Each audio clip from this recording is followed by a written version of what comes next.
What's going on, everybody? It's AG here. It's time for my way too early preview for next season for the Ohio State Buckeyes. Coming off a national championship win, Ryan Day's first. Ryan Day kind of asserting himself and confirming himself as, I would argue, a top three coach. You could even argue top two coach uh, in the college football ranks right now. And Ohio State trending up as far as he's finally got that monkey off his back of getting to the national championship and winning it. Now, can he get the monkey off his back of this little run lately of not being able to beat Michigan? Now, Ohio State does have a ton of questions. We'll talk about that here in a minute. But in particular, what's coming to mind right now, you return arguably your two best players, arguably your two best draft prospects in Caleb Downs and Jeremiah Smith. But with the amount of pieces they lose around them, how are they going to fix that team? Because despite bringing those two dudes back, which they're both awesome, you could argue, the best offensive and best defensive player in the country next year. But how do you replace Egbuka at receiver? How do you replace that running back duo of Henderson and Judkins? How do you replace Will Howard at quarterback? On defense, how do you replace JT and how do you replace Jack Sawyer rushing the edge? They got a lot of question marks they're going to have to figure out, whether it's through the transfer portal, whether it's through just guys stepping up, next man up mentality. We'll see.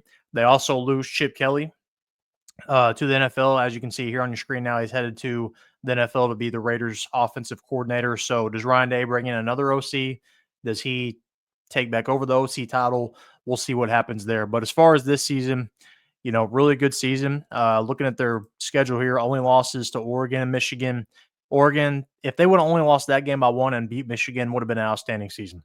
But, that Michigan game really brought into some question marks as far as, is Ryan Day the guy? It even finally got me off of believing in him. And I had originally been a Ryan Day truther. I thought he was legit. I thought he was a good coach. But that Michigan loss this year, a little iffy.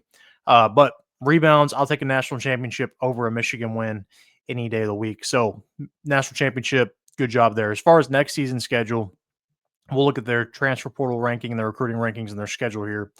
But schedule-wise, you start off with Texas. That's going to be a good one, juicy matchup there. You could argue the top two teams in the country going into next year. I think I have them both 1 and 2 actually right now. But the rest of that schedule, Grambling, Ohio, Washington, Minnesota, those should all be cakewalks there. At Illinois, that's going to be kind of tough there. That's going to be a tough one. Illinois is going to be improved. I don't think they'll beat Ohio State improved, but they should be improved. You've got Penn State at home. I think you'll be fine there, and I think you'll be fine at Wisconsin. Penn State will be good, but having them in the shoe should be able to help them out there. The question mark there probably is Julian Sayin at quarterback. Is he for sure going to be the quarterback? Can he win that battle? And if he does, how explosive is this offense going to be with him taking the reins? We'll see. But Purdue, UCLA, Rutgers shouldn't be a problem. So mainly here, I would say Texas, Illinois, Penn State, and Michigan are your real question marks. But Penn State, they're kind of like the same thing as Ohio State with Michigan lately. Ohio State can't beat Michigan. Penn State can't beat Ohio State. So I don't think that'll be much of a problem there. But those 4 games should be the big one. Ohio State will be back in the playoff. But let's look at their transfer portal rankings, their recruiting rankings. Recruit ranking-wise, they're coming in at number 3. Transfer portal-wise, they're coming in 49th. Recruits, you always know they're going to bring in some serious recruits. Now, will any of these guys impact the team next year? That's up in the air to be determined, but you've got some 5 stars coming in. And I think this recruiting ranking, you can see all the recruits here that they're bringing in transfer portal-wise. I think their transfer portal ranking will improve. They had an extra month of football than everybody else had, if not closer to 2 months. So they're getting a late start here, but they've already done a pretty good job at replacing some of the guys we talked about.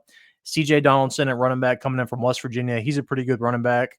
Two years in a row here, he's been over 700 yards rushing, had 11 touchdowns each season. So I think with him back there, I think they'll be in good shape there.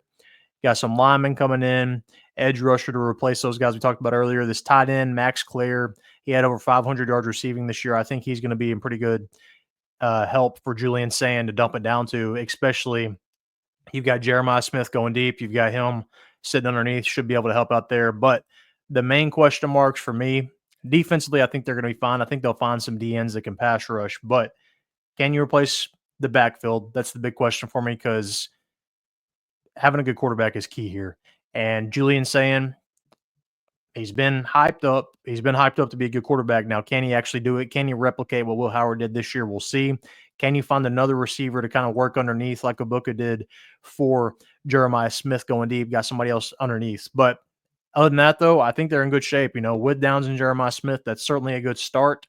But how are they going to do besides that? We'll see. Record wise, hosting Texas, I think they'll beat Texas. I think they'll be fine there. Uh, really, I mean, the two games that jump out for me are Penn State and Michigan. I think Penn State's going to be pretty good. You do host them, so that's going to help. But going to Michigan, as much of a headache as that's been the last few years, we'll see. So I've got them at most with 2 losses right now, but they could go undefeated, and I wouldn't be shocked there. But it's going to depend on how they replace those guys. But what do you think of Ohio State next year? Let me know your thoughts on the team down in the comment section. Let me know your record predictions, all that good stuff.